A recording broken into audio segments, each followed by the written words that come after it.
Hello and welcome to Rediscovering Childhood, a podcast that brings you lots of practical information to help you become a more conscious parent.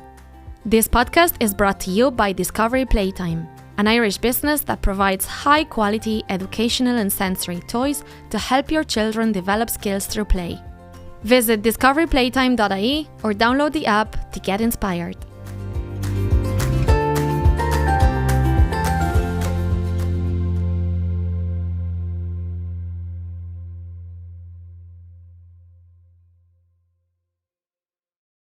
In this episode, we will discuss the importance of anticipating activities and being prepared when it comes to playing at home so we can all enjoy the situation. And you will also learn about the long-term benefits of play in the early years. We will also talk about the pressure that parents' expectations put on children growing up and the importance of looking after yourself so you can also look after your children.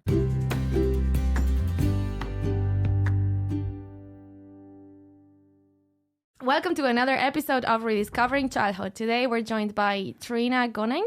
She's an early years educator. She's a mammy of two beautiful children. And I know her from coming to my workshops many years ago. Many centuries ago, wasn't it? And we're also joined by Shannon McGiverigan. And she's going to be co-hosting the podcast with myself. And we can't wait to get started. You might know Shannon from previous episodes. She's an early years educator as well. So she's going to be asking all the right questions to Triona today. Absolutely. And I've been following you on Instagram for years now. I'm not going to lie. Oh. Bit of a fangirl moment for me Big here. moment happening. Now I feel really self-conscious. Brilliant. Thank you so much for being here today, both, and three, myself. So Triona. Hi. Thank you so much for having me. This is very exciting for me. I'm a fan of a chat and a podcast, but this is the first time I've been in a fancy studio, so it's really cool. Brilliant. That's exciting. So if you want to tell us before we get started, just a little bit about yourself and what you do really quickly. I'm really bad at keeping this short. There's editing equipment for a reason, it's fine. We just blocked that whole bit out. So I started out in early years a little bit later. So I went to college, I did a physics degree, I went travelling, and while I lived in South Korea for a year, I worked with young children teaching English. I love how she says I did physics and lived in South Korea, as in I just did the shopping this morning. Yeah, well, you could see my eyes in South Korea and I was like... But these are the bits that are like, you know, they were big at the time, but they're less relevant, I suppose, to the early years. But it's how I got there. Like I had like 10 years experience in the sector, which I think for my age is quite a short amount of time because a lot of people start much younger. But that's not originally where I started. If you had told me years ago back then that I'd end up working with children, I would have laughed at you. I didn't. Your podcast, you said that you always kind of had an affinity for being drawn to kids and playing games with them. That wasn't me, which makes me sound like an awful person. But even when I did see my younger cousins, which wasn't very frequently, like, yes, we played, and we'll get to kind of the childhood that we had in a little while, but I don't remember being particularly drawn to kind of caring for young children. Physics and science and logic are where my brain lies. But when I went to South Korea, we did teaching English with young children. And when I came back, Ireland had fallen apart. It was like 2007, 2008. People are losing their jobs. You couldn't just swan in and get a job anywhere, which you could before we left. And when I went through all the different things I had done, like working in retail, working in customer service, the only thing I had actually really enjoyed was working with young children. So I went and I did a FETAC Level 5 course. Was lucky enough to get a job very shortly afterwards and realised very quickly that it was nowhere near enough training and education for actually doing that job, that you need so much more. So I went and did the degree while I was working full-time, did the early childhood care and education degree through Carlow also, but one of their outsourced centres that was near where I worked in Tala called Oncasan, an absolutely fabulous place for creating educational opportunities for people. So then I worked for many years in childcare, mostly leading preschool rooms. So where I worked were very busy areas. So we had a preschool group in the morning and a different preschool group in the evening. So I had a double whammy each year. We had two groups of children rotate. So 20 preschool groups. Wow. So lots of experience in that area. And then I had my own children and decided that one of the reasons I had done the degree before having children was so that when I did too, because I kind of thought I might not work for a couple of years, but to be in a really good position to get a good job after having children. But when I went back to work, there was a lot of things that weren't right anymore, but also ultimately I didn't want to be there. It surprised me how much I wanted to be at home with my daughter. So I think I worked for 2 or 3 months and then I decided to stay at home, had another baby. And then by complete accident, found myself talking to a lot of parents, realising that I had a lot of information in my head, hadn't realised how much my training and my experience supported me as a parent. Nobody's a perfect parent, but there was a lot of things that I thought came naturally as a parent, and then through talking to other people realised it was because I understood children's behaviour. I understood their need for routine or their transitions, or being able to read a situation and break a cycle by doing something else. And then the idea for Early Years Insights was born, and I just couldn't let it go. I never wanted to own a business. I'm very risk averse. That's not what I wanted to do.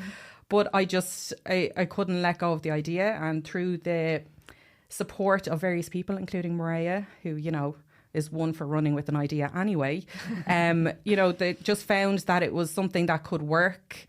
And so that's what I do now. I create and deliver online workshops for parents of young children in various areas. At the moment, it's doing ones for starting school and preschool to help people prepare a little bit for that. But throughout the year, I do ones, the resilience and emotional development ones are very popular. And then I would also do ones on various elements of play and how people can do that at home, not to give parents something else to do. But the whole idea behind Early Years Insights is to create this kind of empowered connection for families and parents, because we're all so busy. We all want to make the most of the moments that we have with our children. And even though obviously I realise the irony as somebody who is giving this information to parents, there is so much information out there. Years ago, when we get to the childhood piece, our parents just did what they could without anybody else really interfering with them. Now we're bombarded with information left, right and centre telling us what we should be doing, what we're doing wrong, how we should be fixing it. And I think parents instinctively know what to do, but they've lost the confidence in being able to speak up and say, well, no, actually, that's not how I want to do it. And also, that's not what my child needs, because I know my child best. So the information I'm trying to give parents is based in preparing themselves for knowing that they have what their children need, and adding a couple of little strategies or structure into it that I can give them, but letting them leave more confidence, knowing that they have multiple strategies and they're going to be able to pick the one that works for their family best. Yeah. That I don't think that was very short. No, I think we're done. The podcast is done, home. Yeah. Thanks, Triona. We had a great time. That's incredible. I just think it's just so powerful what you do. And I could listen to, I always said it to you, I could listen to you all day. Like you could do like a 24-hour audiobook and I would be listening to it. I'm pretty sure nobody would listen to it. But I remember when we met years ago, I was in the Fun Factory when I was running workshops. And I could see how you could see beyond what kids were doing. And you could see the power of it and how much was happening behind all of those little actions and movements and activities and everything. And you have really that insight into what's happening in the background and how to keep things simple. But that can be so powerful. And as you said a few minutes ago, use the everyday activities to create that bonding and that connection between the parents and the children, using the everyday activities, nothing else. Yeah. And it's nearly the thinking about what your child needs in advance so that you're prepared. Like, I think a big thing, so say it's the summertime now, parents are at home thinking what they're going to do, and one day their child will come and say, I want to do painting, and the parent will have the energy and the brain space to say, yeah, let's do painting, and take everything out, and it will turn horrible very quickly because the parent's like, well, it's getting too messy. You're trying to control the situation, which means the child doesn't enter into the activity properly and they don't receive the benefits or just the plain fun of it. Whereas if you think a little bit in advance about, right, if they want to do painting, I'm going to get everything together so that when they ask me or when I want to introduce it, everything is prepared. So it's nearly not only about the activity itself, it's about preparing for it in advance and knowing what you'll do after.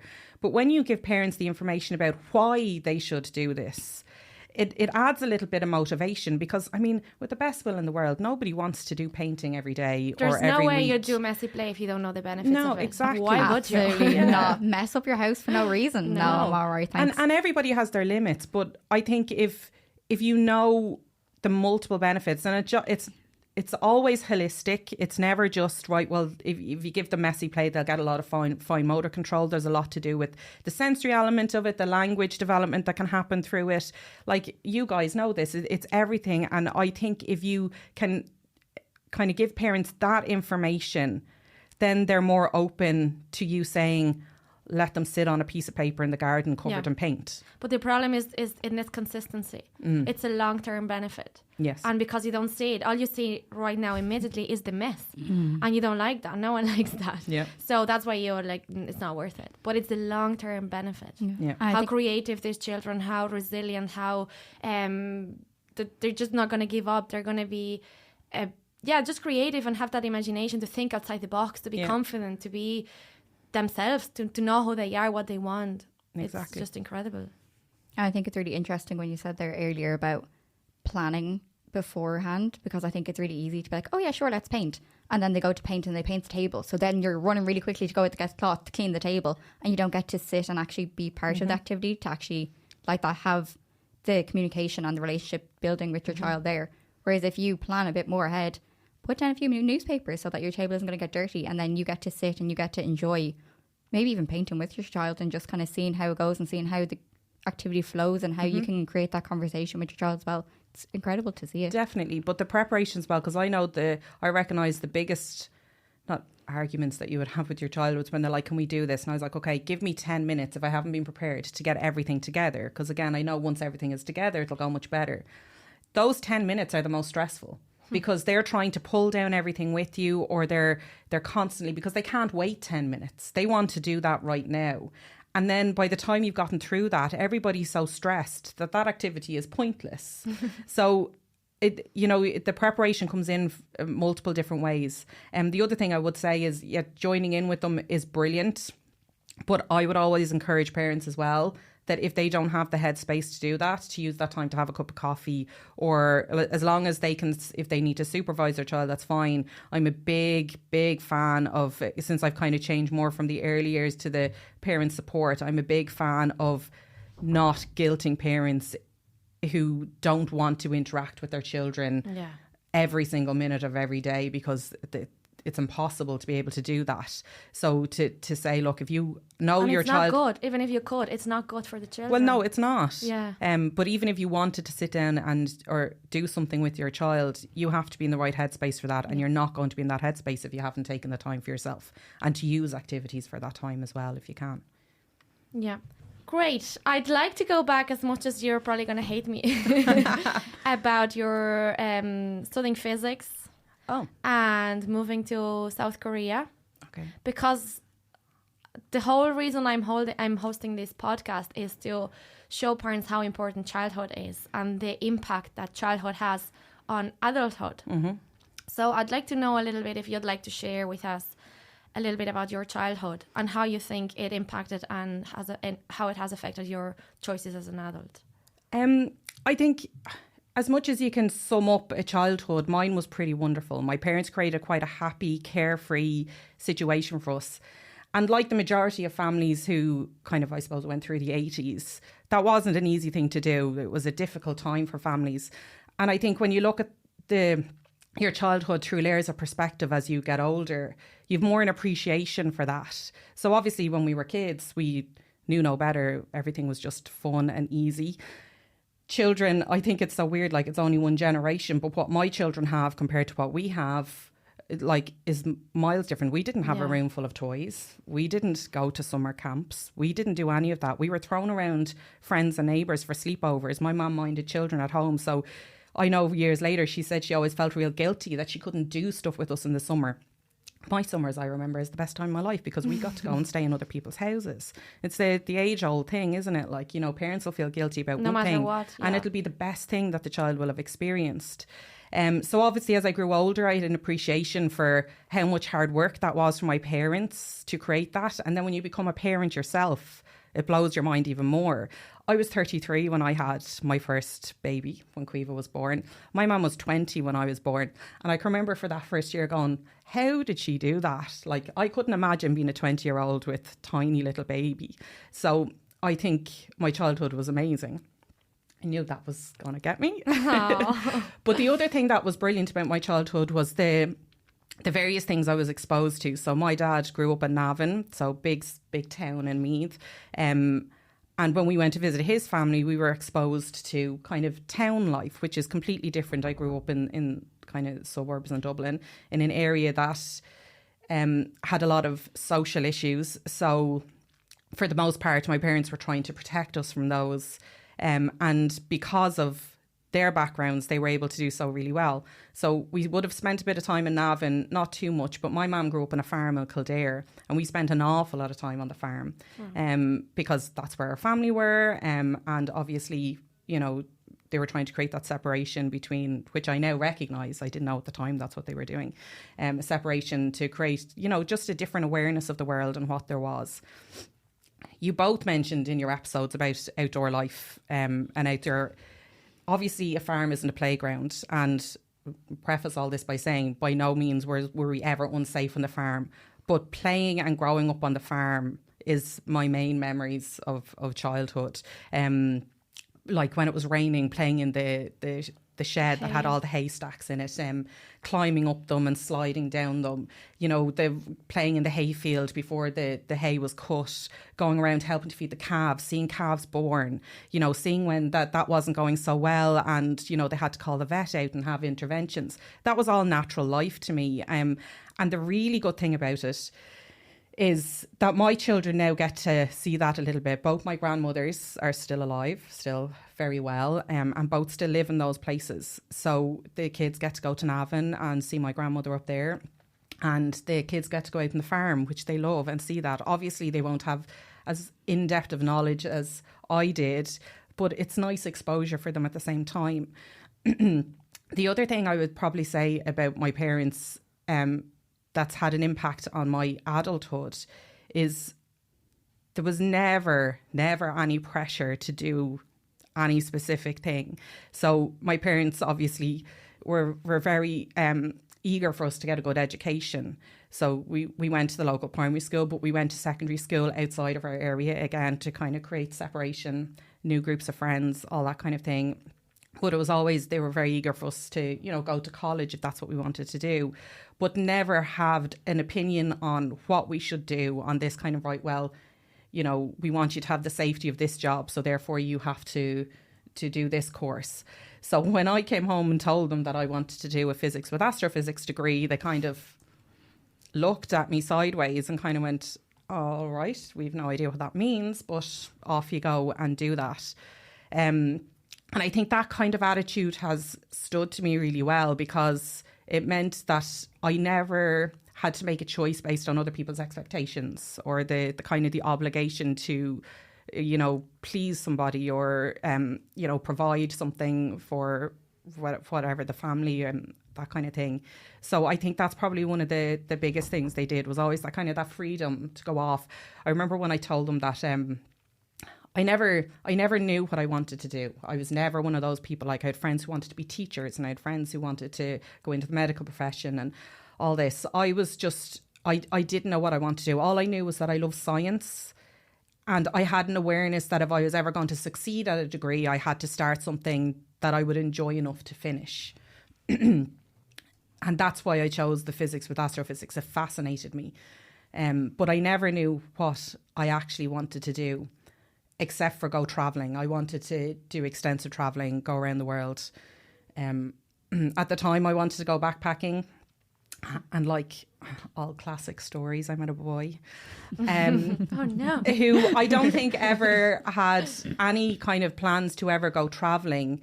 And we were friends for a few years. We did the same course in college. We were friends for a few years before we got together. So he always knew that I wanted to go travelling. So as we were coming to the end of college, he said, look, I would be interested in going with you, he said, but he also had no interest in backpacking. And I was like, all right, but we can't live in an English-speaking country, because to me that would just be doing the same thing in a different country, right? So there was compromises made left, right and centre. So we went to South Korea for a year and lived there. And ultimately I married him. It was, that was I love a story that works out in the end. So like it worked out well, but it meant that I didn't, like, he always knew what I wanted to do. The other compromise on the other side was he wanted to do a master's before he left, so he did that, but it meant we could prepare more for travelling, and I just think because my parents have always just wanted us to be happy, by default my life has been pretty great. I like that you said as well that you mentioned your parents never had an expectation on you going into college, and then when it came to you meeting this boy, you never actually stopped yourself from doing anything. You were like, okay, what am I okay with and what is he okay with? You never dulled what you wanted to do for anybody then. So it was really interesting to see how throughout your life that stuck with you as well. Yeah. And I think that probably informs my parenting. Now, it probably comes a lot from all the stuff that goes on socially now in terms of diversity and representation. But I am very on top of that with my own kids. You're your own person, you have your own voice, teaching them that they can use it. And that comes from not me telling them that they can do that, but by me showing them. So, anytime they're like, oh, mommy, stop tickling me. And I will say it explicitly sometimes. I won't lean into it all the time because I realise that can be irritating for everybody. But I will make a point of saying, right, you said no and you said stop. It's your body, even though it's fun. Because I think when we're the loving family that we've all grown up with traditionally in Ireland, we know we mean no harm. But this is getting very serious. The problem I have with it is then when those children grow up a little bit and go out into the world, the confusion has already started because they're like, oh, if that person who loved me didn't respect me enough to say no, or didn't respect my no enough to stop, then how am I going to say that to somebody I don't know as well, or who doesn't know me? So it's all about showing them that they can speak up for themselves, and it's all little things about showing them, but it's also showing them that, I make decisions for myself as well. It's all intertwined, isn't it? That, you have to, and that's why the business is extremely difficult sometimes. And I struggle a lot with, well, you chose to stay at home to spend all this time with the kids, but now you've chosen to have a business, but which you're takes showing time them away. that independence that you have as well, that you're still following your dreams, your passions by running your business, and they can see that. And the business might not be at the stage where you would like it to be, or it could be, if you didn't have children, but it is a step, and you're getting somewhere, and it's incredible what you're doing, and they can see not just that you have a business, but that you're spending time at home with them, but you're also doing what you want. And you're not listening to people saying, oh, but that's too risky. Oh, but that you should get a 9-to-5 job. Or you should do this. You're doing what you think is right. And they can see that. And as you said, you're not telling them that's what they should do. You're showing them. Yeah. That's so powerful. Well, hopefully it'll come. It's like, as I say with some things with kids, it's a 30-year long game. Yeah. Like the amount of times... if you're listening now in 2060, hello, how are you doing? It's like that awareness of like, oh, I get now why my parents did that. I understand why my mom did that now. But I mean, she had to wait 30 years for me to be able to be aware of that. So it is the long game in some ways. That's the long-term benefits of messy play as well. Do messy play at home, it's worth it. But not for 30 years. Brilliant. Thanks so much. And I really like what you said about, not putting pressure on children. They're not a reflection of us or our unmet goals, or they're their own person, and we need to let go. They're their own person. They're not us, or they're not our failures. And if they do something wrong, it's not our fault. We can't be feeling guilty and being defensive about they did something and someone's giving out to us about our children. It's not our fault. Yep. They're their own person, and we need to let go. Great. We'll move to another question now. It's all very interesting, but what are the main challenges you face as a parent? The main, only 10. We only have this room for another hour and a half. So say if you could have one thing that made your parenting journey easier, what would it be? Having confidence in myself, backing myself every time somebody said, oh, are you sure you want to do that? Are you sure that's the right thing to do? I can think of two perfect examples. When I decided, when you're pregnant and you're reading all the books and you're deciding the things you do and don't want to do. And in my head, I was very much like, I know this isn't, you can't say you're never going to do something. You just can't. Like, you don't know the reality of what parenting is. So I think from my job and having good communication and relationships with a lot of families and parents, I had a good insight into everybody is so different and makes choices for different reasons. But I was talking about wanting to breastfeed and, looking into the different things, knowing that it might work, it might not work. And I remember one person saying, oh, like, are you sure you want to do that? You'll be very tired. And I was like, I was so confused because I was like, am I not going to be tired anyway? I'm like, is that like I'm pretty sure I'm going to be tired because there's a newborn baby who won't sleep. Not because, I don't think the method by which I feed this baby. I remember having to kind of work through that. Like, first of all, the fact that somebody would say that to you when you're in such a vulnerable situation anyway. I mean, you're constantly, firefighting all the different worries and the niggles and, the time that they say, oh, well, the scan doesn't look right. You have to go up to the hospital and all this kind of thing, that what you think is going to be a simple decision suddenly turns into a difficult one. But the bigger one was when I mentioned about going back to work, and I remember somebody saying to me, oh, now that she's here, you won't go back to work, will you? And I was like, well, of course I'll go back to work. Like, I worked really hard. That's the situation we're in. And again, being amazed that they would say that to you. And then the very same people, when I decided to not work, and it's quite the turnaround. Like, I will admit it was quite the turnaround from, yes, I'll go back to work too. You know what? This isn't working for me. To people reacting about me giving up work like I was retiring, that I was never going to work again a day in my life, being like, you're giving up work. And one person actually said to us, are you going to be okay financially? And I'm like, well, surely that's absolutely none of your business. Yeah. So I think like there are two extreme examples, and there's so many small ones as well. But I think having the confidence to say, well, yes, actually, that's my decision.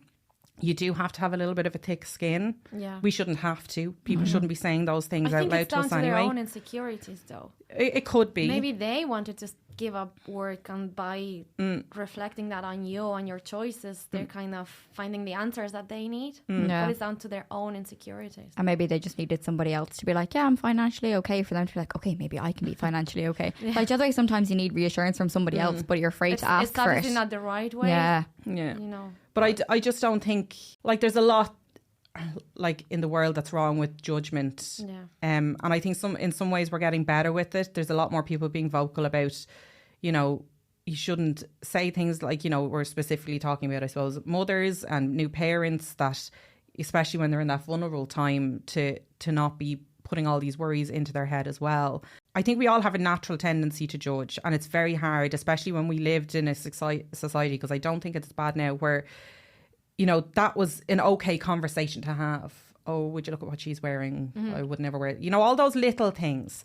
And I worked really hard after a couple of years of working in childcare, because again, it's an environment that's rife for judgment. You've got parents doing a million different things, and you're supposed to be working with them.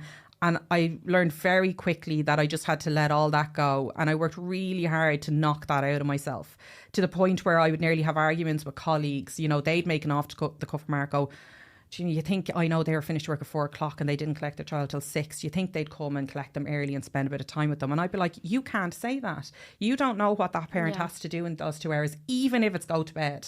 You don't know how much that parent needs that.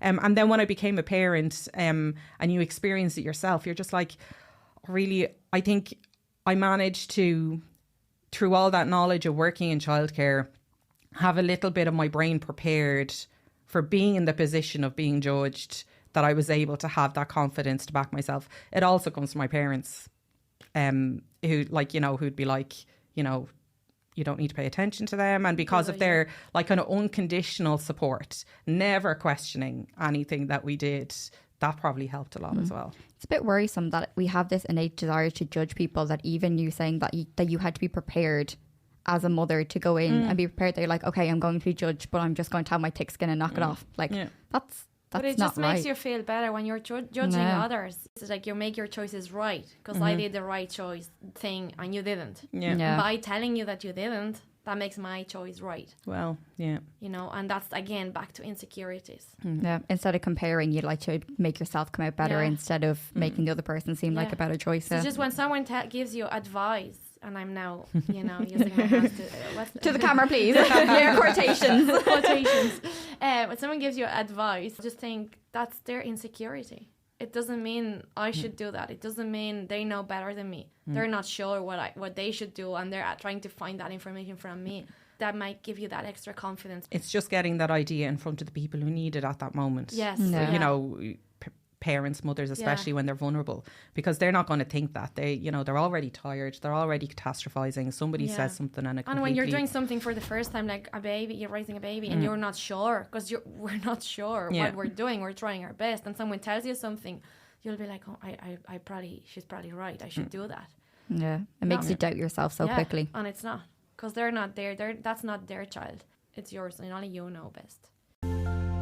Thank you for listening to this episode. If you'd like to share your own story on our podcast, please get in touch through our social media. Don't forget to like, share, and follow so you'll never miss out on upcoming episodes. See you next time!